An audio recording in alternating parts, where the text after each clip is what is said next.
Small tweaks steep with exertion.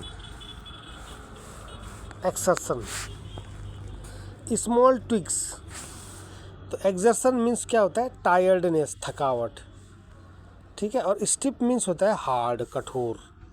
स्टिप means क्या होता है बच्चों? Hard, right. और ट्विक्स माने आपको पता ही है, टहनियाँ, ब्रांचेस ऑफ ए ट्री, है ना। और स्टिप मीन्स बता दिया हार्ड। और एक्सर्शन मीन्स होता है EXERTION। एक्सर्शन मीन्स होता है टायर्डनेस, यानी थकावट, right. Long cramped, cramped means होता है सिकुड़ी हुई, कॉन्ट्रैक्टेड मतलब सिकुड़ी हुई। बोझ मीन्स होता है शाखाएं, बोझ मीन्स क्या होता है? शाखाएं, ब्रांचेस। शफलिंग मीन्स होता है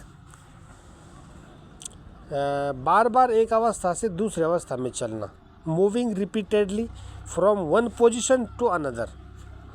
सफलिंग under the roof like newly discharged patients, जैसे कि नए पेशेंट, डिस्चार्ज पेशेंट हो, यानी ऐसा पेशेंट जिसको छुट्टी दी गई हो, ठीक है।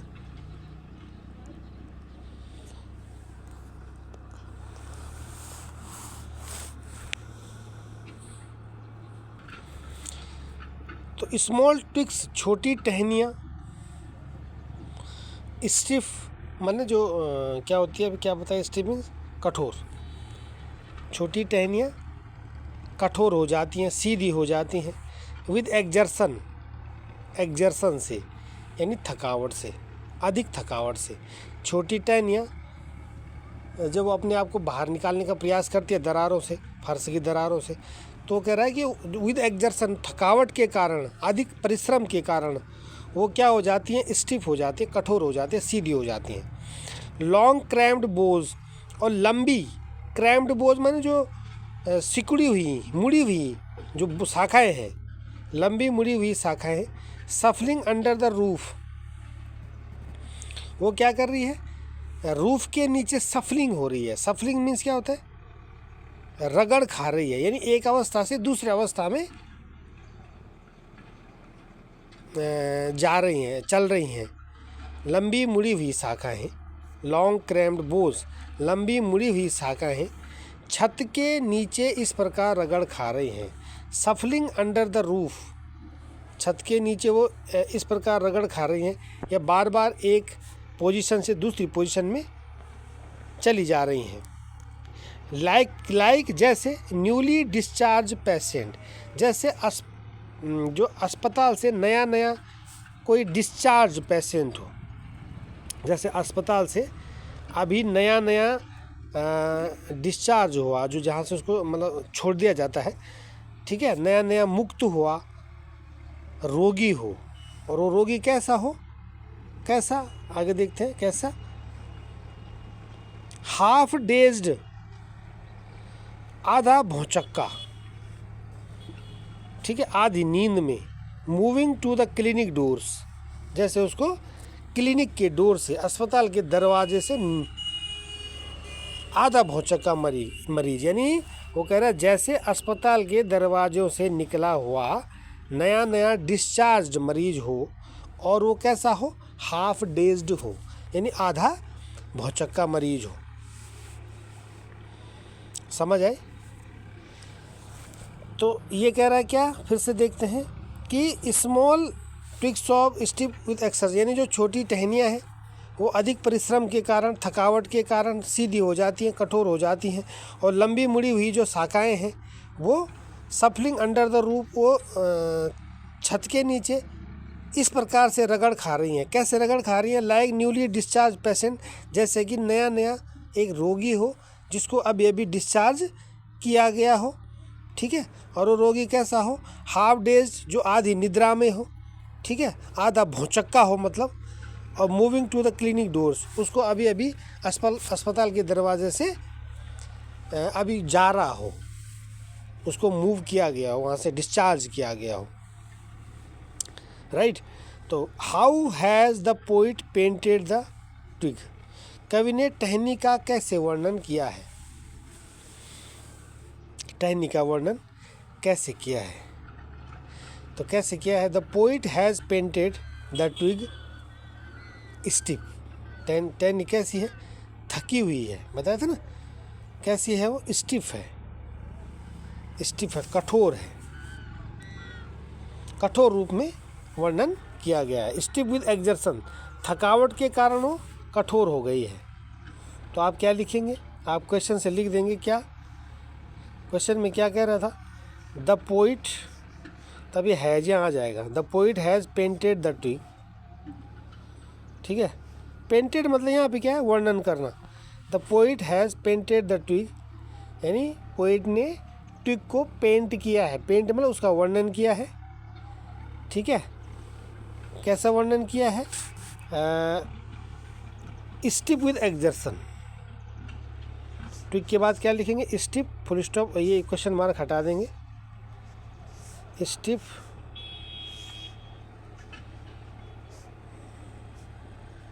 With, stiff with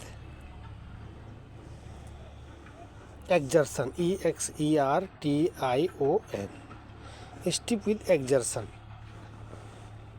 right, stiff with exertion, full stop. यानी कवि ने टहनी का थकावट के कारण वो कठोर हो गई है, कठोर रूप का वर्णन किया है।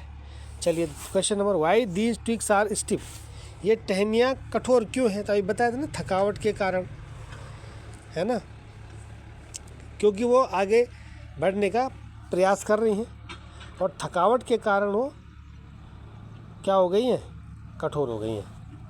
तो why these twigs are stiff, तो आप लिखेंगे these twigs are stiff because, these twigs are stiff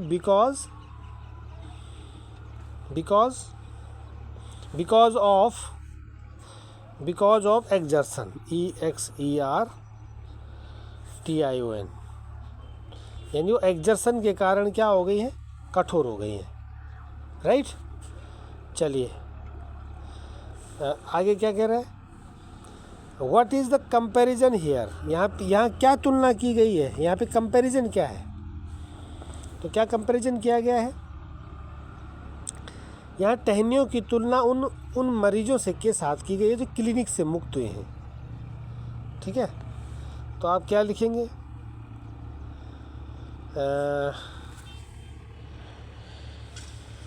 आप यहाँ से लिखेंगे, देयर इज़ ए कंपैरिजन, आप ऐसे लिखेंगे, देयर इज़ अ कंपैरिजन, यहाँ पे क्या किया गया है, तुलना की गई है, देयर इज़ ए कंपैरिजन, किसका, ऑफ कंपैरिजन ऑफ, ठीक है। फिर आज स्टैंड जैसे लेंगे, there is a comparison of, ये वाला, long crammed boughs shuffling under the roof like newly discharge patients,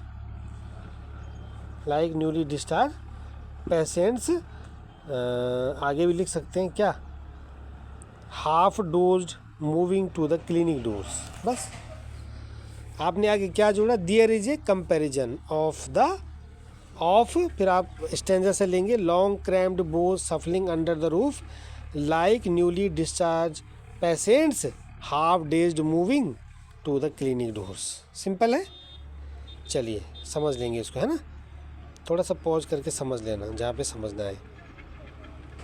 next question, trace a word is the opposite of still, still का opposite बताना बच्चों, स्टिल मीन्स क्या होता है, स्टिल माने होता है स्थिर, ठहरा हुआ, ठीक है। तो इसका क्या आएगा, इसका आएगा मूविंग, किया है, ठीक है। अपोजिट ढूंढना है ना, तो the opposite, OPPOSIT, the opposite of still is moving. ठीक है, स्टिल का अपोजिट क्या है? मूविंग है। स्टिल में स्थिर, ठहरा हुआ, मूविंग में चलता हुआ, मूव करता हुआ। राइट, चलो तो हो गया ये भी फिनिश। चलिए इसमें इतने ही रखते हैं। वीडियो अच्छी लगी लाइक शेयर कर दीजिए। Thanks for watching. Thank you.